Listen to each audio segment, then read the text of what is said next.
நாகை மாவட்டம் கீழையூர் காத்தாயி அம்மனின் அருள் அடியவர்கள் அனைவருக்கும் வணக்கம். இன்றும் என்றும் உங்களுக்கு மகிழ்வான செய்திகள் தொடர நெஞ்சம் நிறைந்த வாழ்த்துகள். ஆனால் அதில் ஒரு சின்ன விதிவிலக்கு உள்ளது.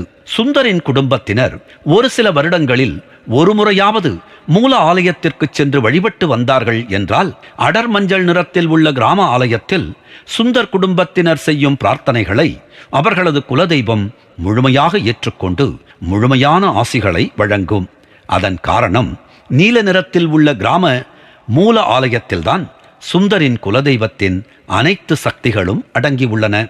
மற்ற கிராமங்களில் உள்ள ஆலயங்களில் அதே தெய்வம் முறைப்படியான சக்தி மந்திரங்களுடன் பிரதிஷ்டை செய்யப்பட்டு வைக்கப்பட்டிருந்தாலும் அதன் தன்மை மூல ஆலயத்தில் உள்ள குலதெய்வத்தின் சக்திக்கு இணையாக இருக்க முடியாது. மூல ஆலயத்தில்தான் அந்தந்த குலதெய்வங்களின் முழுமையான சக்திகளும் அடக்கி வைக்கப்பட்டு உள்ளன என்பதனால் அங்கு சென்று அவரவர் குலதெய்வத்தை வணங்குகையில் அங்கு மிதந்து கொண்டிருக்கும் தெய்வீக சக்திகள் அங்கு சென்று தமது குலதெய்வத்திடம் பிரார்த்தனை செய்பவர்களின் உடல்களுக்குள் ஊடுருவுகின்றன. குறிப்பிட்ட இடத்தில் பிரார்த்தனை செய்யும் போது பல பக்தர்கள் உணரும் அதிர்வு எனப்படுவது இதுதான்.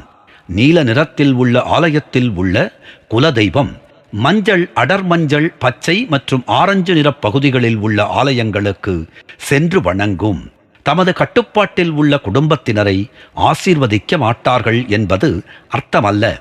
தொலைதூரத்தில் உள்ளவர்களால் பயணங்களை மேற்கொள்ள முடியாத நிலை ஏற்படும் போதும் மற்றும் பிற காரணங்களால் பக்தர்கள் தமது குலதெய்வத்தை வழிபட அதன் மூல ஆலயத்திற்கு செல்ல முடியாத போதும் அதே தெய்வத்தை அருகில் உள்ள ஆலயத்தில் சென்று வழிபட்டால் குலதெய்வங்கள் அவர்களை கைவிட்டு விடாது.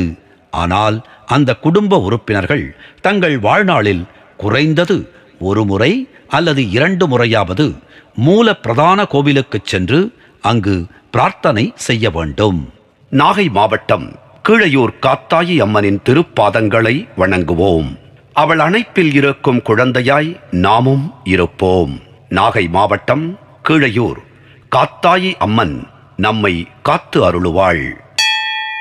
நன்றி, வணக்கம்.